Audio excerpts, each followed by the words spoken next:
Les riches ne pleurent pas, les riches ne ressentent rien, les riches ne font que compter leur argent pendant que nous mourons de faim dans les rues. Ce furent les mots que Lucas Martin entendit de la bouche d'un enfant d'à peine 7 ans, par une nuit pluvieuse d'août, alors qu'il croyait que plus rien dans sa vie ne pouvait le surprendre ou l'émouvoir. Mais ce petit garçon, pieds nus et trempé par la pluie, portant un t-shirt jaune déchiré et un pantalon rouge de taille trop grand, ne savait pas que l'homme assis sur ce banc du parc n'était pas simplement un autre millionnaire sans cœur. C'était un homme brisé qui avait perdu tout ce qu'il aimait et qui, paradoxalement, avait plus faim que n'importe qui dans les rues de Lyon. Fin de quelque chose que l'argent ne pourrait jamais acheter. Fin d'une raison de continuer à respirer. Et cette nuit-là, sous la pluie incessante, un enfant nommé Léo allait lui poser la question la plus simple et la plus dévastatrice qu'on lui ait posée en 8 mois, « Toi aussi, tu as faim ?» La pluie d'août tombait sur Lyon avec cette persistance mélancolique qui semblait vouloir laver les péchés de la ville. Lucas Martin sortit de sa résidence dans le quartier huppé des Monts d'Or pour la 7e nuit consécutive, conduisant sa Citroën DS vintage noire par des rues qu'il connaissait par cœur, mais qui lui semblaient désormais étrangères, comme si elles appartenaient à la vie d'un autre homme. À 34 ans, Lucas était le propriétaire du consortium de construction le plus important de la vallée de la Loire, avec des projets qui s'étendaient dans tout le pays. Il avait érigé des immeubles, des centres commerciaux, des quartiers entiers, mais aucune de ces constructions n'avait pu combler le vide monumental qui s'était ouvert dans sa poitrine depuis ce matin de décembre, il y a 8 mois, lorsqu'il reçut l'appel qui détruisit son monde. Il conduisait sans but précis, bien que ses mains sur le volant sussent exactement où elles le menaient. Le parc de la Tête d'Or, cet espace vert au milieu du chaos urbain, était devenu son refuge nocturne, non pas parce qu'il l'aimait particulièrement, mais parce que là, sous un vieux saule pleureur, il y avait un banc en bois où il pouvait s'asseoir seul, loin des regards compatissants de ses employés, loin des tentatives de consolation de sa famille, loin du monde qui attendait qu'il continue d'être le Lucas Martin fort et inébranlable qu'il avait toujours été. Sur ce banc, il pouvait enlever le masque et être simplement un homme brisé qui pleurait la perte de son épouse Manon et du bébé qu'il n'avait jamais connu. Manon avait été son tout. Ils s'étaient rencontrés à l'université alors qu'il étudiait le génie civil et elle l'architecture. Ce fut un coup de foudre de ceux qui n'existent que dans les films ou dans les rêves des romantiques invétérés. Ils se marièrent 3 ans plus tard lors d'une cérémonie intime à La Rochelle et passèrent les 9 années suivantes à construire non seulement une entreprise prospère, mais une vie pleine de projets et de rêves partagés. Le plus grand de ses rêves était d'avoir une famille, mais le destin, cruel et capricieux, leur avait refusé ce cadeau maintes et maintes fois. 5 ans de traitement de fertilité, 3 tentatives d'insémination artificielle, d'innombrables nuits à pleurer enlacées après chaque résultat négatif, jusqu'à ce que finalement, miraculeusement, Manon tombe enceinte naturellement. 3 semaines de grossesse lorsqu'elle décida d'aller chez le médecin pour confirmer la nouvelle. 3 semaines qui se transformèrent en une éternité d'espoir renouvelé. Lucas se souvenait parfaitement de ce jour. Manon était partie tôt, rayonnante de bonheur, avec ce sourire qui illuminait n'importe quelle pièce. Aujourd'hui, je confirme que tu seras papa, mon amour, lui avait-elle dit avant d'embrasser son front. Je t'appellerai dès que je sors du cabinet. Mais l'appel n'arriva jamais. À la place, 2 heures plus tard, la police arriva à son bureau. Un camion de marchandises avait envahi la voie opposée sur l'avenue de la République. L'impact fut instantané. Manon mourut avant d'arriver à l'hôpital. Le bébé qui commençait à peine à se former dans son ventre aussi. Lucas perdit non seulement son épouse, mais aussi l'opportunité d'être père, le rêve qu'ils avaient poursuivi pendant des années avec une détermination inébranlable. Depuis lors, Lucas était devenu un fantôme habitant sa propre vie. L'entreprise continuait de fonctionner parce qu'il avait engagé des directeurs compétents qui prenaient les décisions en son absence. Sa famille insistait pour qu'il cherche une aide professionnelle, mais il refusait catégoriquement. Ses amis tentèrent de le sortir de la dépression avec des voyages, des dîners, des distractions vides qui ne faisaient que rendre plus évident l'abîme en lui. Il cessa de manger presque complètement, perdant près de 15 kilos en 8 mois. Il cessa de dormir plus de 3 ou 4 heures par nuit, poursuivi par des cauchemars où il revivait sans cesse le moment où la police frappa à sa porte. Il cessa de vivre. En réalité, il ne faisait qu'exister. Il respirait par inertie. Il continuait de se réveiller chaque matin parce que son corps ne savait pas faire autre chose. Ce lundi soir, alors que la pluie tombait doucement sur Lyon, Lucas gara sa Citroën DS à l'endroit habituel et marcha sous la bruine jusqu'à son banc sous le saule. Peu lui importait d'être mouillé, peu lui importait quoi que ce soit en réalité. Il s'assit sur le bois humide, vêtu d'un costume gris qui coûtait probablement plus que le salaire mensuel d'une famille moyenne, mais qui pour lui n'était que du tissu sans signification. Il sortit de la poche intérieure de sa veste la photographie qu'il portait toujours sur lui, protégée dans une pochette en plastique. Sur celle-ci, Manon souriait le jour de leur mariage, vêtue de cette robe blanche simple mais élégante qu'elle avait choisie. Ses yeux couleur miel brillaient de bonheur, ses mains entrelacées avec les siennes. 9 ans auparavant, quand il croyait encore que l'amour conquiert tout, qu'ensemble ils pourraient surmonter n'importe quel obstacle. « Pourquoi m'as-tu laissé, ma vie ?» chuchota Lucas à la photographie tandis que les larmes commençaient à couler sur ses joues, se mêlant à la pluie. « Comment suis-je censé avancer sans toi ? Comment vivre dans cette maison vide, dans cette vie vide, sans ton rire, sans tes rêves, sans notre bébé ?» Sa voix se brisa sur le dernier mot. Le bébé qui ne naquit jamais, qui n'eut jamais de nom, qui n'exista que pendant 3 semaines comme une promesse d'espoir avant de devenir une autre source de douleur insupportable. Lucas avait imaginé des milliers de fois à quoi ressemblerait cette vie qui leur fut arrachée. Les nuits blanches avec un nouveau-né, les premiers pas, les rires dans le jardin de leur maison, les Noëls pleins de cadeaux et de joie. Tout cela était mort en un instant, à un carrefour de l'avenue de la République sous le soleil brillant d'un midi de décembre. Alors qu'il pleurait en regardant la photo, Lucas entendit de petits pas s'approcher. Il rangea rapidement la photographie et essuya ses larmes avec la manche de sa veste, s'attendant à ce que ce soit un gardien du parc lui demandant de partir. Mais lorsqu'il leva les yeux, il se trouva face à quelque chose qu'il n'attendait pas. Un petit garçon d'environ 7 ans se tenait à 3 mètres de distance, l'observant avec un mélange de curiosité et de prudence. L'enfant était complètement mouillé, ses cheveux châtains foncés collés à son front, pieds nus sur l'herbe humide. Il portait un t-shirt jaune, 3 tailles trop grand, déchiré à l'épaule gauche et taché de terre, et un pantalon rouge usé qui tenait avec un cordon improvisé. Dans ses bras maigres, presque décharnés, il serrait un petit ours en peluche gris à qui il manquait une oreille.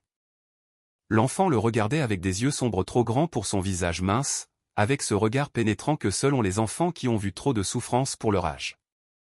Il ne montrait pas de peur, seulement une curiosité sincère mêlée à quelque chose que Lucas ne sut identifier immédiatement. De la compassion, peut-être, de la reconnaissance, comme si ce petit garçon pouvait voir à travers son costume coûteux et son apparence d'homme à succès, droit vers le cœur brisé qui battait faiblement dans sa poitrine. Lucas resta paralysé, sans savoir que dire ou faire.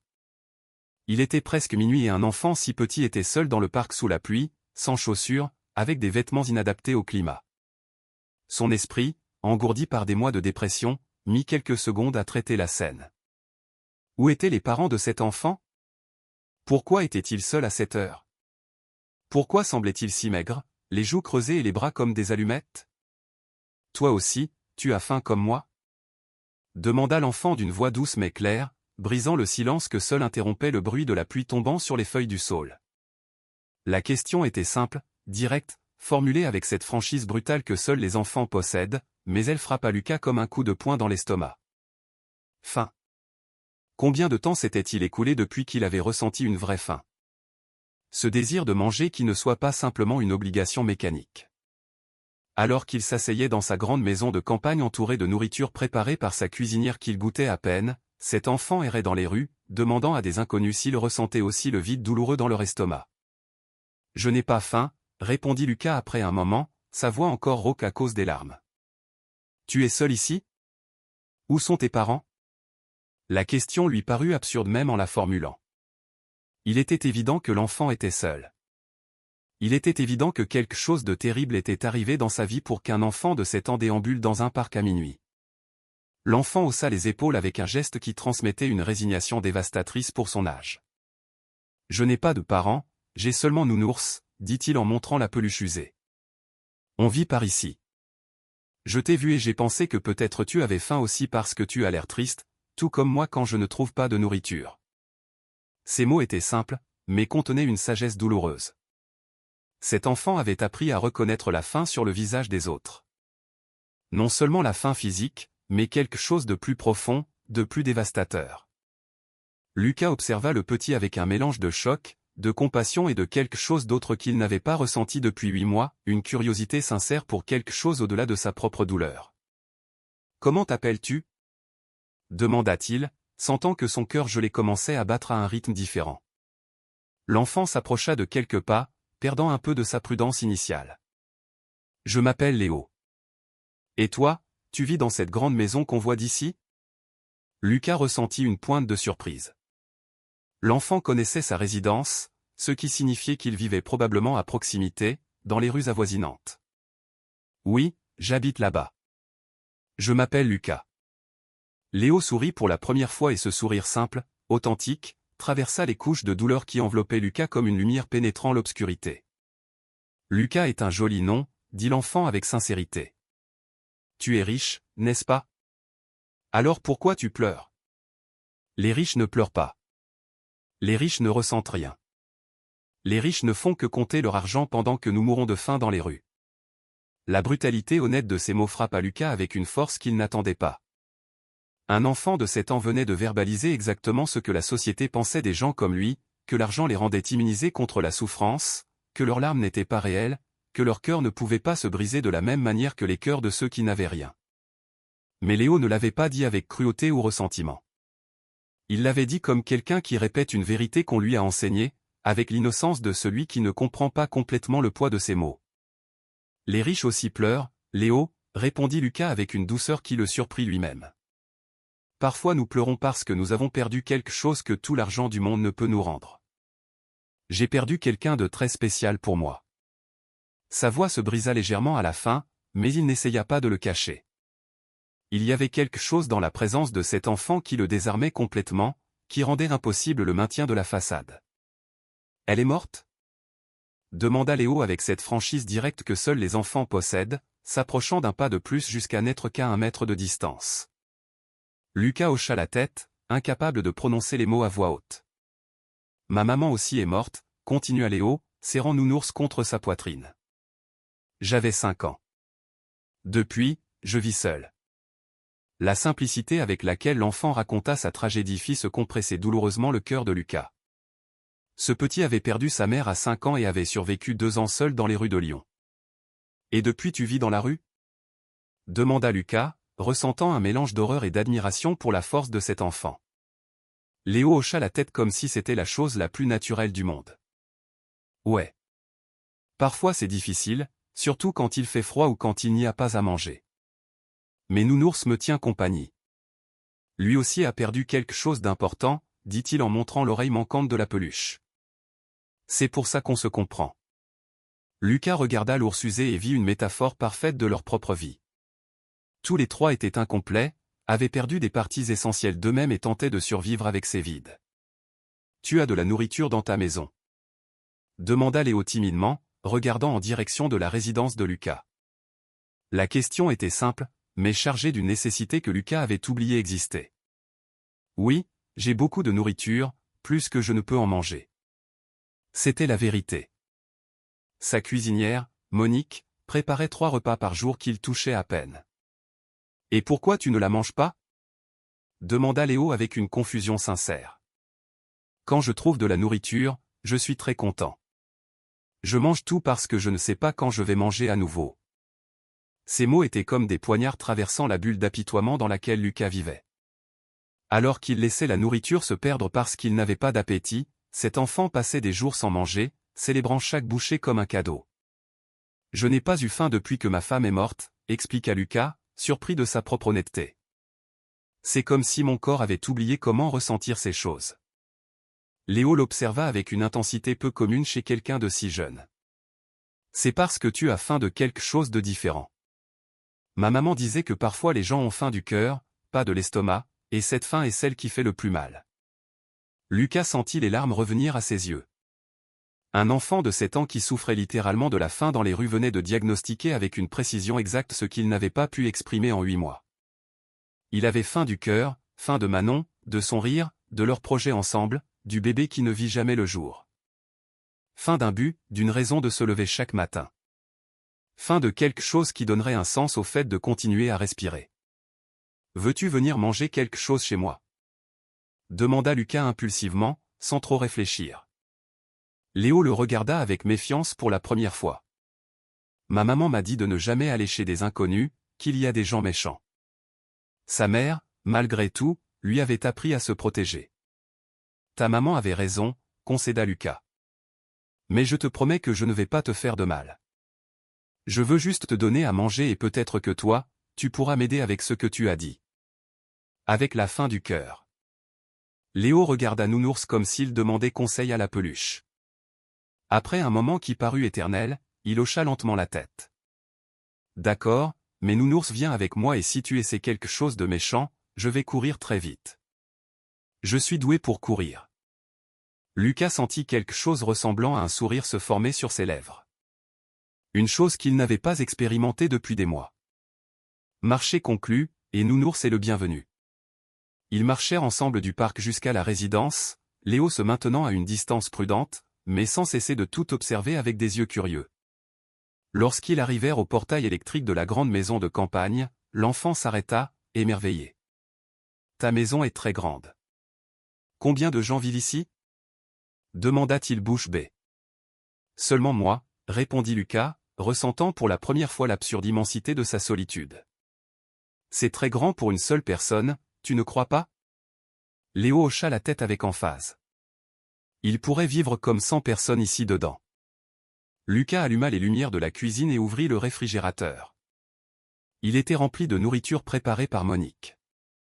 Des fruits frais, des légumes, des viandes, des fromages, du pain frais, un bœuf bourguignon prêt à être réchauffé. Léo resta paralysé en regardant le contenu, ses yeux brillant d'un mélange d'étonnement et de faim. « Tout ça est à toi » demanda-t-il d'une voix tremblante. « Tout ça, et je ne le mange pas. Quel gâchis, n'est-ce pas » dit Lucas, voyant sa situation sous une nouvelle perspective dévastatrice.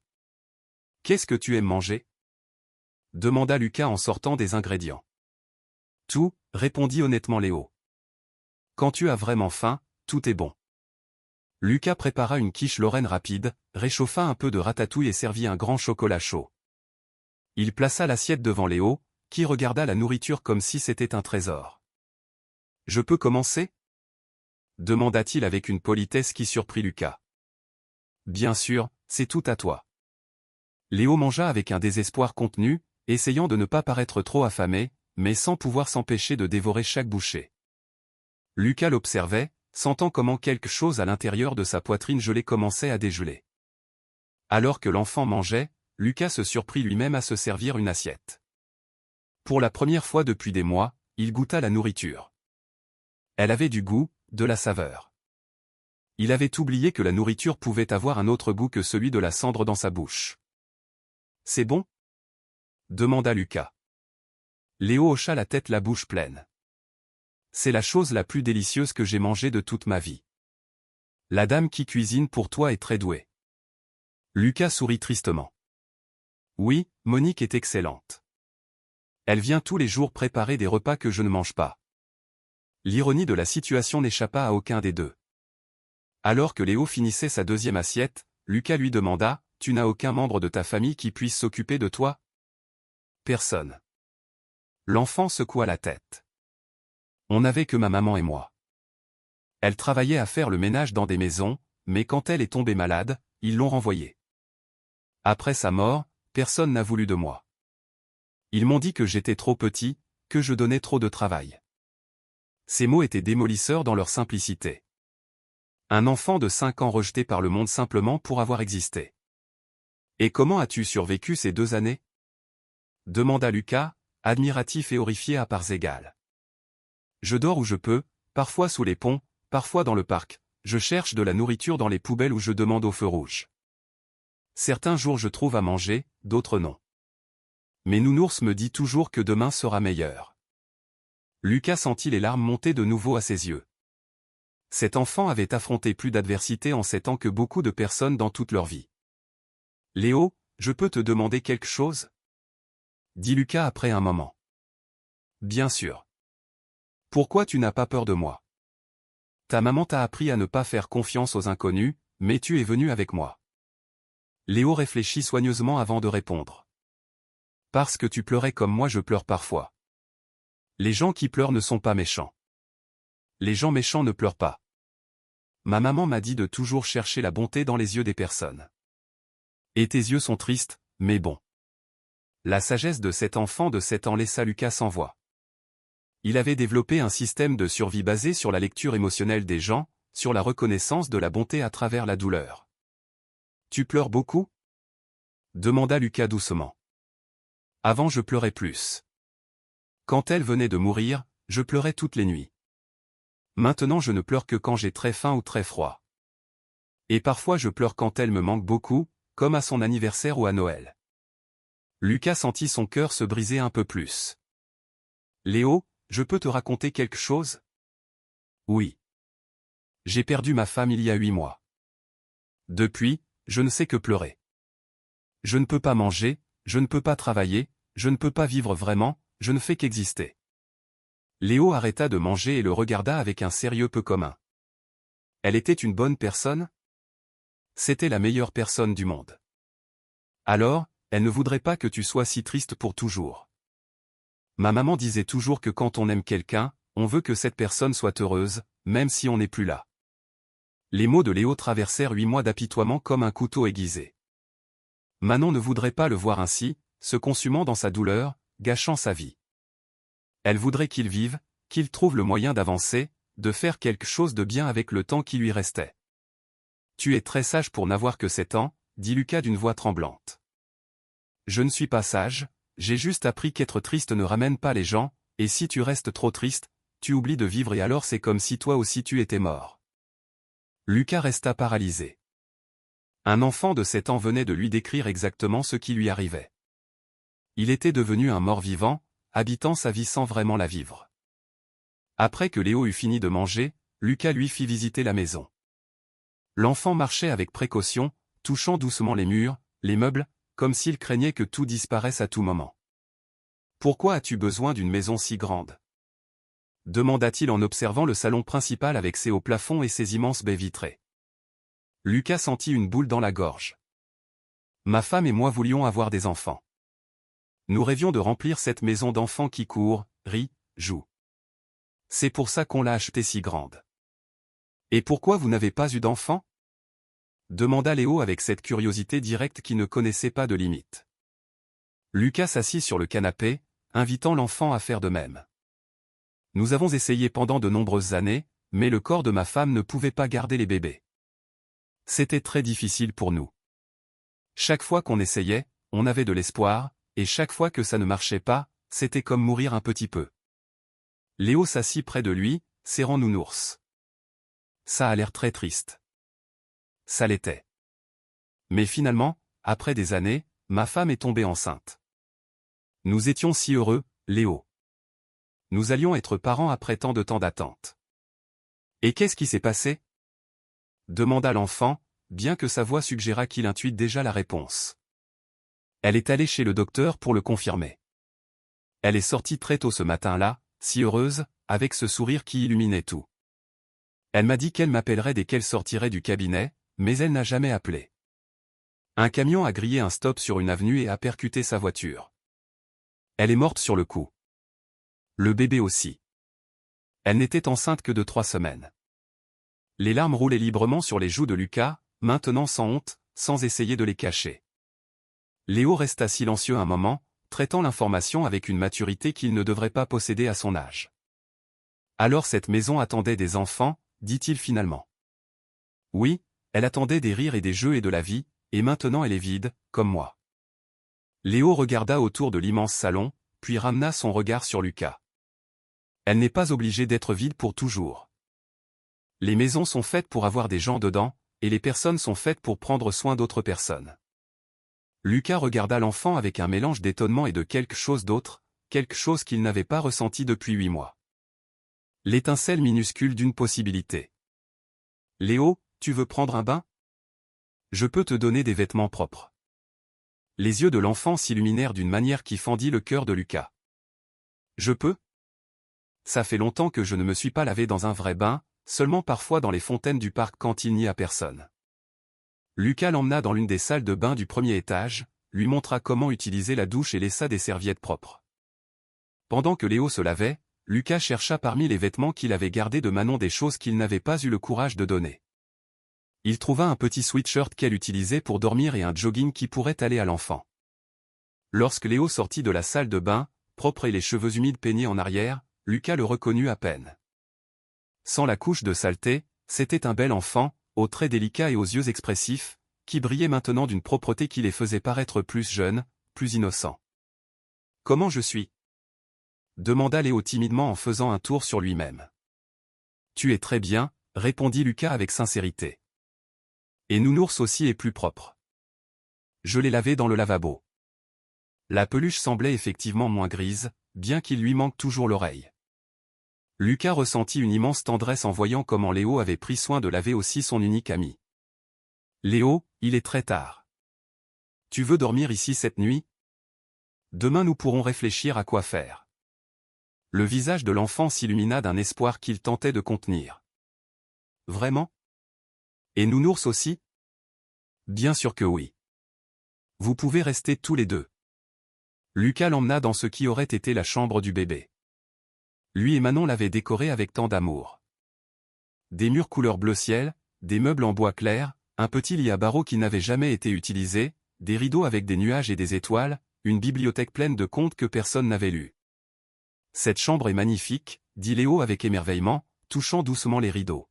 « C'était pour qui? » « C'était pour notre bébé, » répondit Lucas, sa voix à peine un murmure. « Ma femme et moi l'avons décoré ensemble. Nous avons passé des semaines à choisir chaque détail, imaginant comment ce serait de voir notre enfant dormir ici. » Léo comprit immédiatement le poids de cet espace. « Je peux dormir ici? Je promets de bien prendre soin de la chambre. Je promets que je ne vais rien casser. »« Tu peux dormir ici tout le temps que tu veux, » dit Lucas, sentant quelque chose d'étrange dans sa poitrine. Pour la première fois en 8 mois, cette chambre aurait le but pour lequel elle avait été créée, abriter un enfant qui avait besoin d'amour et de sécurité. Alors que Léo s'installait dans le lit en serrant Nounours contre sa poitrine, Lucas l'observa. L'enfant semblait si petit dans ce lit, si vulnérable, et pourtant, il avait survécu 2 ans dans les rues avec une force que Lucas pouvait à peine comprendre. « Lucas » dit Léo d'une voix somnolente. « Oui. Merci pour le repas, le bain et le lit. Tu es bon. Comme ma maman disait qu'il existait des gens bons dans le monde. » Les mots de l'enfant touchèrent quelque chose de profond en Lucas. « Merci à toi, Léo. Pourquoi tu me remercies? Pour m'avoir fait souvenir qu'il y a des gens dans le monde à part moi. Pour m'avoir fait voir mon propre égoïsme, pour m'avoir montré que pendant que je pleurais dans ma maison pleine de nourriture, il y avait des enfants comme toi qui mouraient de faim dans les rues. » Léo bâilla, ses paupières s'alourdissant. « Tu ne vas plus être aussi triste. »« Je ne sais pas, » répondit Lucas honnêtement. « Mais je crois que tu es en train de m'apprendre que peut-être je peux faire quelque chose de bien avec ma tristesse. Peut-être que je peux l'utiliser pour aider d'autres personnes. » Léo sourit faiblement. « Ça a l'air bien. Bonne nuit, Lucas. Bonne nuit, Léo. Bonne nuit, Nounours. » Lucas sortit de la chambre et, pour la première fois en 8 mois, il sentit quelque chose de différent dans sa poitrine. Ce n'était pas exactement du bonheur, mais ce n'était pas non plus le vide absolu qu'il portait. C'était quelque chose de nouveau, quelque chose de fragile. De l'espoir. Cette nuit-là, Lucas ne pleura pas avant de dormir. Au lieu de cela, il resta éveillé à penser à Léo, aux centaines d'enfants comme lui qui dormaient dans les rues de Lyon, à l'absurde injustice qu'il est alors que d'autres n'avaient rien. Le lendemain matin, Lucas se réveilla avec quelque chose qu'il n'avait pas ressenti depuis des mois, un but. Il descendit à la cuisine et trouva Léo, déjà réveillé, assis à table avec Nounours, regardant par la fenêtre vers le jardin. « Bonjour, » dit Lucas. « Bonjour. Ta maison est plus belle de jour. On voit beaucoup d'arbres et de fleurs. » Lucas prépara le petit déjeuner lui-même, chose qu'il n'avait pas faite depuis avant la mort de Manon. Il fit des œufs brouillés, du pain grillé et du café au lait. Ils s'assirent ensemble pour manger et Lucas remarqua que pour la première fois en 8 mois, la nourriture avait un vrai goût. « Léo, je veux te demander quelque chose d'important, » dit Lucas après le petit déjeuner. « Quoi? Veux-tu rester ici? Pas seulement aujourd'hui, mais de façon permanente. Veux-tu être ma famille? » L'enfant arrêta de mâcher et le regarda avec des yeux écarquillés. « Comme si tu étais mon papa? » »« Exactement comme ça. Je pourrais t'adopter légalement. Tu serais mon fils et ce serait ta maison. » Les larmes commencèrent à couler sur les joues de Léo. Vraiment? Tu ne vas pas me renvoyer à la rue? Lucas s'agenouilla devant l'enfant et prit ses petites mains dans les siennes. Jamais, Léo, jamais je ne te renverrai à la rue. Hier soir tu m'as posé une question qui a changé ma vie. Tu m'as demandé si moi aussi j'avais faim, et tu m'as fait réaliser que oui, j'ai très faim. Faim d'être papa, faim de prendre soin de quelqu'un, faim de donner un sens à cette vie que je pensais finie. Tu m'as sauvé hier soir, Léo. Maintenant laisse-moi te sauver. Léo se jeta dans ses bras en pleurant avec une intensité qui venait de 2 ans de solitude et de peur accumulée. J'ai toujours voulu avoir un papa. Ma maman disait qu'un jour quelqu'un m'aimerait comme son fils. Lucas le serra fort, sentant ses propres larmes se mêler à celles de l'enfant. Ta maman avait raison. Je t'aime comme mon fils et je promets de prendre soin de toi, de te protéger et de t'aimer tous les jours de ma vie. Les jours suivants furent un tourbillon d'activités. Lucas engagea le meilleur avocat spécialisé en adoption, commença les démarches légales, contacta des travailleurs sociaux et des psychologues. Léo participait à tout avec un naturel surprenant. Lorsque la psychologue lui demanda s'il voulait que Lucas soit son père, il répondit « Il est déjà mon papa.